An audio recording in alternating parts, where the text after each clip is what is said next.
예, 계시론 6주차 세 번째 시간이 되겠습니다. 이야기를 이어가기 전에 제 경험을 잠깐 얘기를 하면은, 제가 그때 아마 고3 때였던 것 같은데, 제가 은혜 받고 고등학교 2학년 때 은혜를 받고 이제 3학년 때까지 열심히 신앙생활을 했어요. 그래서 신앙생활 방법 중에 하나가 이제 카세트 테이프를 가지고 다니면서 이제 찬양 테이프를 열심히 들었습니다. 그 중에 하나가 다윗과 요나단 테이프였는데, 뭐 여러분은 뭐 아시는 분도 있고 뭐 모르시는 분도 있고 그렇게 했는데, 그분 남자 두 분이 이렇게 듀엣으로 하는 노래를 부르셨는데, 그분들 곡 중에 이런 곡이 있었어요. 찾아온 당신의, 이제 주님이죠. 주님의 이름을 부를 수 없었어요. 이런 곡이 하나 있거든요. 근데 이제 뭐 그때는 이제 그렇게 불렀는데, 근데 어느 순간 생각해 보니까, 이게 신학적으로 맞는 얘기네. 왜냐하면 어느 날 주님께서 나를 찾아오신 거죠. 왜 난지는 몰라요. 왜 난지. 사실 뭐 하나님께서 모든 사람을 찾아가시지 않으시겠어요. 근데 어떤 이유 때문에 어떤 사람은 그 찾아오신 주님의 손을 잡는 사람이 있고, 어떤 사람은 이제 외면하는 사람도 있고 이렇겠죠. 자, 분명한 것은 무엇이냐면 하나님께서 우리를 찾아오시는 분이다. 내가 하나님을 찾은 것이 아니고 하나님께서 우리를 찾아오신 거죠. 자, 그래서 그 발터 침멀리라고 그 구약 신학에서는 여전히 중요한 사람이죠. 발터 침멀리는 제가 그 학위 논문을 쓸 때 옆에 이제 신학대학이 하나 있었는데, 베어톨트 클라퍼트라고 아주 좋은 신학자, 조직 신학자 한 분이 계셨어요. 바르트를 전공하신 분이고, 또 그분 제가 그분 영향도 많이 받았는데, 그분이 이제 저에게 늘 강조하셨던 것이 무엇이냐면, 성경적으로 논증을 하는 훈련을 자꾸 해라. 그러니까 제가 이제 글을 써서 내면 교수님께서 자꾸 이건 너무 도그마틱하다고, 너무 교의적이라고. 전 처음엔 이해가 안 갔어요. 아니 그럼 조직신학이 그러면 교의학적으로 쓰면 잘 쓴 거지 뭘 원하냐. 했더니, 그래서 이제 한번 오래요. 그래서 갔더니 그분이 교의학적으로 써, 당연히 조직신학은 교의학적으로 쓰는 거지. 근데 더 좋은 신학은 비블리컬한 거다. 그래서 어떻게든 어떤 신학자가 이런 얘기를 했고 어떤 신학자가 이런 얘기를 했고, 그리고 나는 보편 이성에 근거해서 아니면 이런 신학자들의 근거에서 이게 맞다고 생각한다. 그런 식으로 논증을 이끌어가기보다는 성경이 여기에 대해서 무엇이라고 얘기하고 있는지, 그 성경을 가지고 깊이 논증하고 그 논의를 이끌어가는 방법을 훈련을 하면 당신에게 훨씬 더 유익할 거다. 그랬는데 그게 저에게 굉장히 신선하게 다가왔고, 덕분에 이제 그 다음부터는 이제 성서신학하고 많이 성서신학자들에게 배우려고 많이 노력을 했습니다. 그리고 목회하는 데서 너무나 큰 유익을 보게 된 거죠. 왜냐하면 여러분 뭐 설교하는데 바르트 얘기를 하겠습니까? tilly 얘기를 하겠습니까? 뭐 불투만 얘기를 하겠습니까? 결국 성경을 가지고 성경 말씀을 전해야 되기 때문에, 제가 조신학을 공부를 하면서도 그 성서에 기반한, 성경에 기반한 이 신학이 준비가 돼야 이 교회 현장에서도 아니면 사역 현장에서도 그걸 가지고 사역을 할 수 있는 거거든요. 근데 이제 베어톨트 클라퍼트 교수님께서 정말 좋아했던 분이 뭐 그분도 뭐 집에 갔더니 뭐 성수신학 책이 너무 많더라고요. 그리고 그 어떤 성서신학자보다 그 성경 해석이 아주 기가 막힙니다. 안타까워요. 그런 분들을 책을 더 많이 쓰고 더 번역이 됐으면 참 좋았을 텐데, 하여간 성경 번역이 참 기가 막히다. 뭐 그분뿐만 아니라 이제 한스 요아힘 이반트라고, 그분도 이제 조익신학자입니다만은, 그분이 이제 살아생전에 성경 메디타션, 성경 우리 하여간 그 설교자를 위한 성경 묵상이라고 그러면 너무 약해요. 하여간 설교자들이 보고 이렇게 영감을 얻을 수 있는 성경 주석이고 그 묵상이거든요. 근데 성수신학자들이 인정을 합니다. 이 사람은 어떻게 조익신학자인데 우리보다 낫네. 이렇게. 그래서 이제 그런 분들이 있는데, 근데 베어톨트 교수님께서 정말 좋아했던 신학자가, 구약 신학자 중에 하나가 이제 폰 나트하고 그다음에 발터 침멀리였습니다. 그래서 이제 저도 발터 침멀리의 책을 읽어보고 그랬는데, 뭐 구약 신학을 공부하시는 분들은 사실 이제 그 구약 신학이 어떻게 변화 발전했는지 아는 것도 굉장히 중요하거든요. 아니, 구약 신학을 공부하지 않았어도 사실 이 정도 지식은 기본적으로 가지고 있어야 됩니다. 신학을 공부하려면. 자, 여러분 아시는 것처럼 19세기는 역사 비평의 전성기였죠. 그래서 그 당시 신학이라는 것은 무엇이냐 하면, 세게 얘기하면 이제 문헌학, 아니면 종교사 혹은 문헌학, 이렇게 얘기할 수 있을 겁니다. 그래서 이스라엘의 종교사 혹은 신약의 종교사를 재구성해서 있는 그대로, 있었던 그대로 보여주는 거죠. 아니면 이 성서라는 문헌이 어떻게 성립됐는지 과학적인 방법으로, 역사적인 방법으로, 문헌학적인 방법을 통해서 재구성해서 보여주는 것이었습니다. 여기에 대해서 신학이 이것은 아니다. 물론 이제 그 방법론을 몽땅 버린 건 절대로 아닙니다. 인정을 해요. 인정을 합니다만은, 그러나 신학이 그런 걸 하는 건 아니다. 라고 반발하면서 일어난 일군의 학자들이, 첫 세대 학자가 누구냐면 폰나트였고요.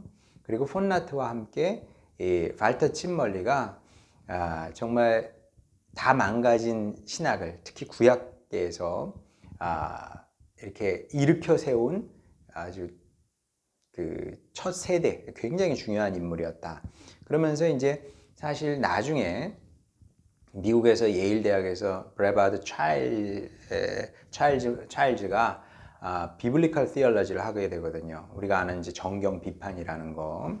정경 비판이라는 것은 이제 사람들이 자꾸 구약을 가면은 JEDP 이렇게 얘기를 하는데, 그래, 그 작업 자체가 무의미하다는 건 아니야. 하지만 그런 작업을 하되, 그러나 더 중요한 것은 성경 전체가, 정경 전체가 어떤 말씀을 하고 있는 건지, 최종된 편집본으로서의 이 성경이 어떤 말씀을 하고 있고, 오늘 우리는 어떤 음성을 들어야 되는지, 어떤 하나님의 음성을 들어야 되는지, 거기에 더 관심을 가져야 된다. 그러면서 본격적으로 이제 말 그대로 theological한, 그 전에는 역사적인, 신학을 역사적이고 문헌학적으로 연구를 했다면, 이제 폰나트와 발터 침멀리가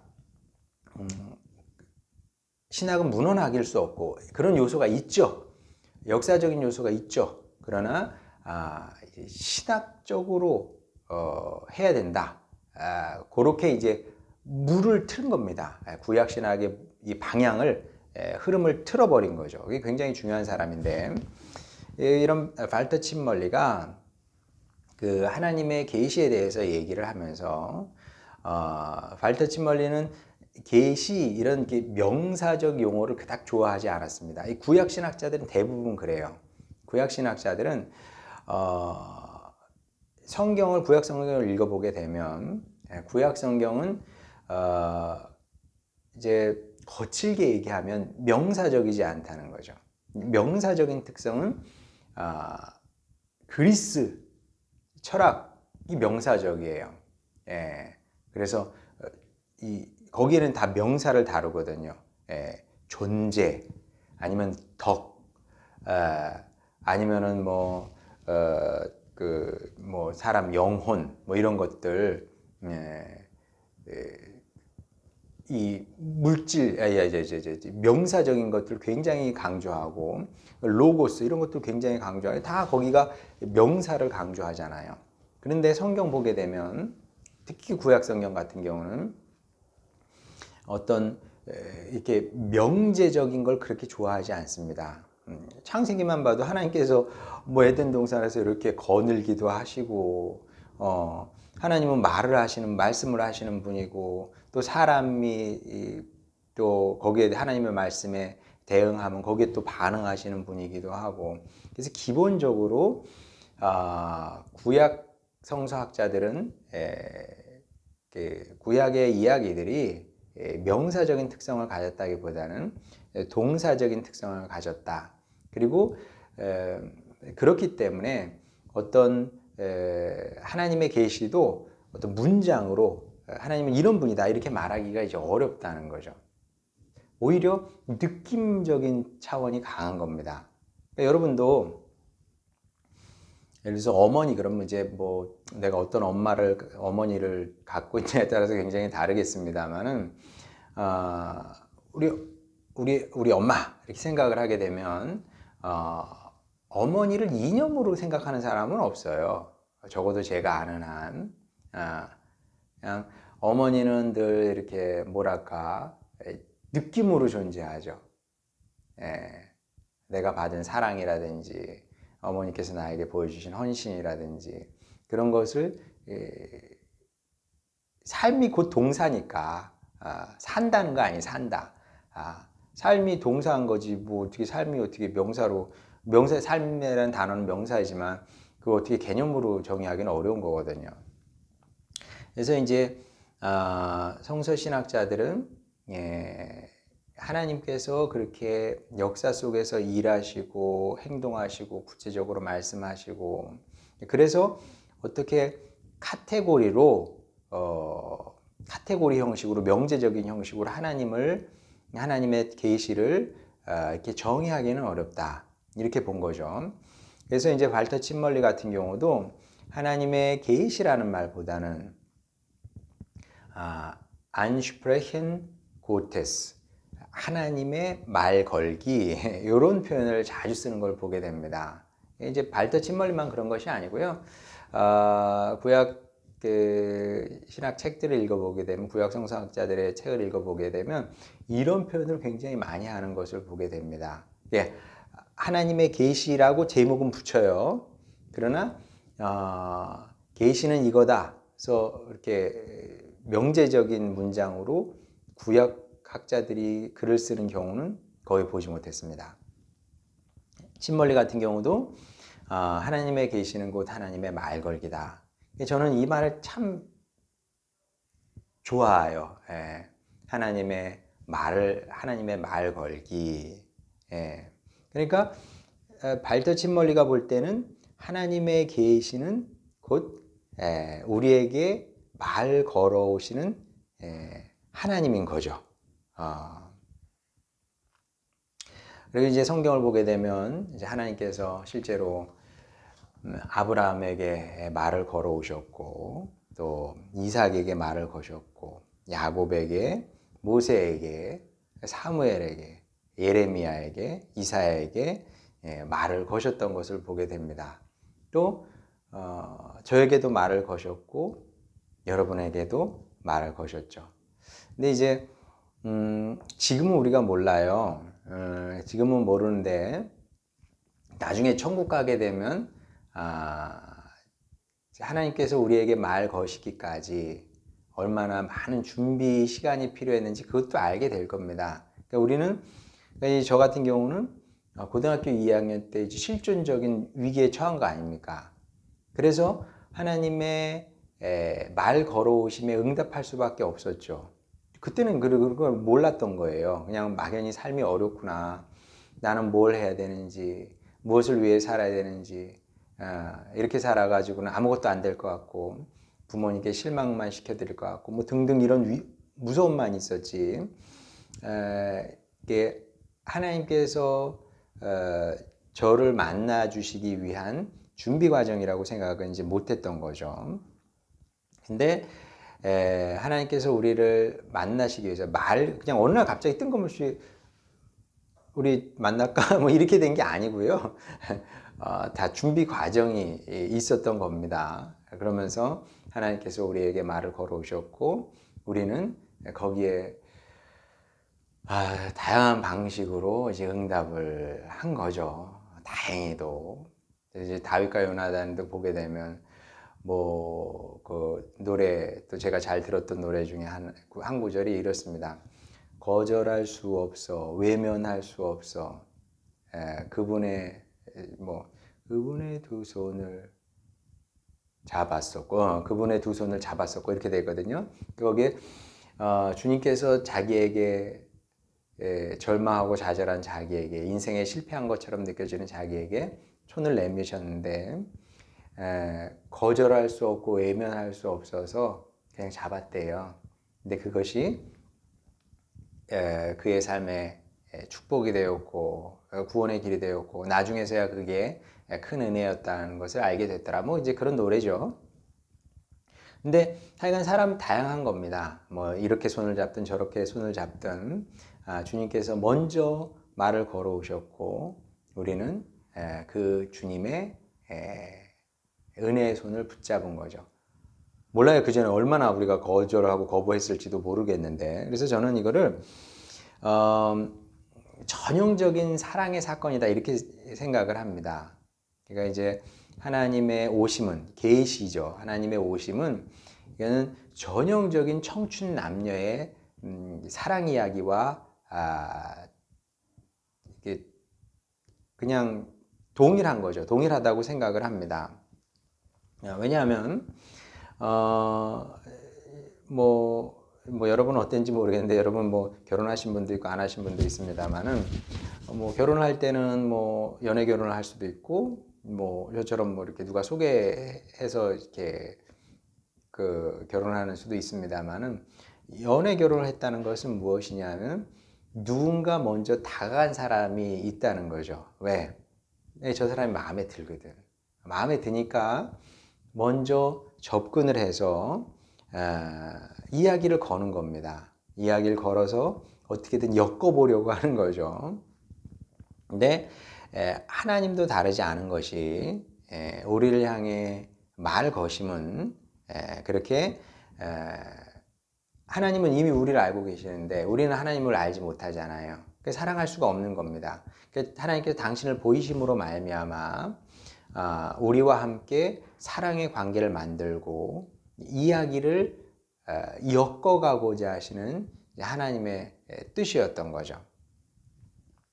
그래서 이제 하나님의 그런 결의다. 이제 바르트는 이제 이런 걸 가르쳐서 라출루스 고테스 이렇게 얘기하거든요. 하나님께서 처음부터 결의를 하신 거죠. 아무도 몰래 홀로 나는 저 아이를 사랑하고 저 아이와 함께 우리 공동의 이야기를 만들어 가기를 원한다. 마치 결혼한다는 것은 두 사람이 만나서 공통의 이야기를 만들어 가는 것처럼 하나님도 이제 그런 이야기를 만들고 싶었던 거죠. 근데 이제 여기에 대해서 신학자들이 오래전부터 질문을 했습니다. 네. 왜 하나님은 이루고 싶으셨을까? 여러분은 어떻게 생각하십니까? 왜 하나님은 여러분을 사랑하셨을까요? 왜 저를 사랑하시고 여러분을 사랑하셨을까요? 네. 아무리 생각해봐도 난 사랑받을 조건은 안 되는데, 여러분은 사랑받을 조건이 됩니까? 어려운 거죠. 왜 왜 우리일까? 그리고 왜 아무 내세울 것도 없고, 특별할 것도 없는 나와 함께 이야기를 만들어 가려 하실까? 이거는 알 길이 없는 거고요. 알 길이 없는 것이고, 그래서 이제 뭐 이것도 하나님의 자유의 영역에 속한 것이다. 저는 이제 그렇게 생각을 합니다. 우리가 뭐 답을 할 수 없는 것이기 때문에. 그래서 이제 이거는 뭐 이제 우리만의 질문이 아니었고요. 시편에도 보게 되면 시편 8편 4절에 보게 되면 다윗의 시인데 여기서 이제 뭐라고 시편 8편이죠. 이거 다윗의 시입니다. 이렇게 얘기하죠. 사람이 무엇이기에 주께서 그를 생각하시며 인자가 무엇이기에 주께서 그를 돌보시나이까. 그러니까 우리 선조들의 질문이기도 했던 겁니다. 내가 누군데 이런 사랑을 받지? 내가 누구라고 하나님께서 나에게 말을 걸어오실까? 이제 우리가 이제 자존감이라는 게 있거든요. 자존감. 자존감은 언제 높아지냐 하면 누군가 나를 알아줄 때 높아지는 겁니다. 근데 우리가 교만하면 안 되지만 하나님의 자녀로서의 자존감은 가져도 되는 이유가 무엇이냐 하면 하나님께서 우리를 찾아오시고 불러주셨다는 거죠. 이게 우리 정체성에서 굉장히 중요한 자리를 차지하는, 분량을 차지하는 그런 특별함이라고 저는 생각을 합니다.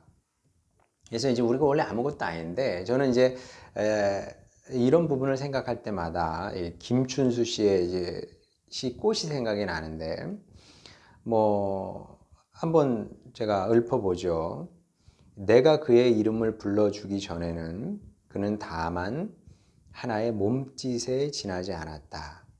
내가 그의 이름을 불러주었을 때 그는 나에게로 와서 꽃이 되었다. 그렇죠. 하나님의 계시라는 것은 하나님께서 당신을 우리에게 알려주시고 보이시고 중요한 거죠. 계시의 가장 중요한 내용이 그겁니다. 자, 그런데 그걸 넘어서 그분이 우리의 이름을 불러줌으로 말미암아 뭐 의미 없는 몸짓과 같은 우리의 인생이 그렇잖아요, 여러분. 사실 제가 뭡니까? 여러분은 또 어떻습니까? 하는 일 별거 없거든요. 늘 저는 무슨 생각을 하냐면, 아유, 주님, 제가 받은 은혜는 이렇게 많은데 하는 일이 이거밖에 없어서 죄송합니다, 주님. 제가 그러거든요. 특별하지 않아요. 그냥 이렇게 살다가 죽는 거죠, 뭐. 그런데 이렇게 험한 인생 주님께서 찾아오심으로 말미암아 주님께서 저의 이름을 여러분의 이름을 불러주심으로 말미암아 우리는 의미가 되는 겁니다. 의미 있는 사람이 되는 것이고 의미 있는 인생이 되는 것이고 이 땅에서 우리가 뭐라고 빛의 역할을 하게 되는 것이고 소금의 역할을 하게 되는 것이고 하늘에서는 별처럼 빛나는 사람이 되는 것이고 또 주님 마음에는 영원히 잊힐 수 없는 그런 귀한 이름이 되는 거죠. 그래서 이제 계시는 하나님의 자기 드러냄인 동시에 우리가 얼마나 소중한 존재인지 인정하기는 어려워요, 솔직히. 어떻게 인정하겠어요? 제가 아무것도 아닌 내가 아는데 내가 정말 아무것도 아닌 사람이라는 내가 아는데 그걸 어떻게 인정하겠냐마는 그러나 이런 내가 주님께 유의미한 존재라는 것을 알게 되는 굉장히 중요한 계기가 되는 거다. 왜?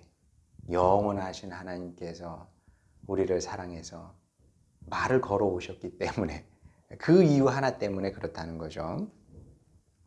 자, 그래서 이제 계시는 그 영원하신 하나님과 이렇게 연결되는 순간입니다. 우리가 계시를 넙죽 받음으로 말미암아 하나님과 우리의 삶이 연결이 되고 이제 하나가 되는 거죠. 이것이 계시에서 이제 굉장히 중요한 또 다른 하나의 측면이 된다. 그로 말미암아 이제 우리는 하나님과 동일한 이야기를 이제 공유하게 되는 겁니다. 자, 이번 주는 여기까지 하도록 하겠고요. 그래서 이제 또 다음 주에는 또 계시론 한참 좀 더 해야 될 것 같아요. 아직도 해야 될 부분이 많이 남아 있습니다. 그래서 또 다음을 기대하면서 우리 기대하도록 하겠습니다. 그러면 이제 다음 주에도 이제 유튜브 영상으로 만나 뵙도록 하겠습니다. 고맙습니다.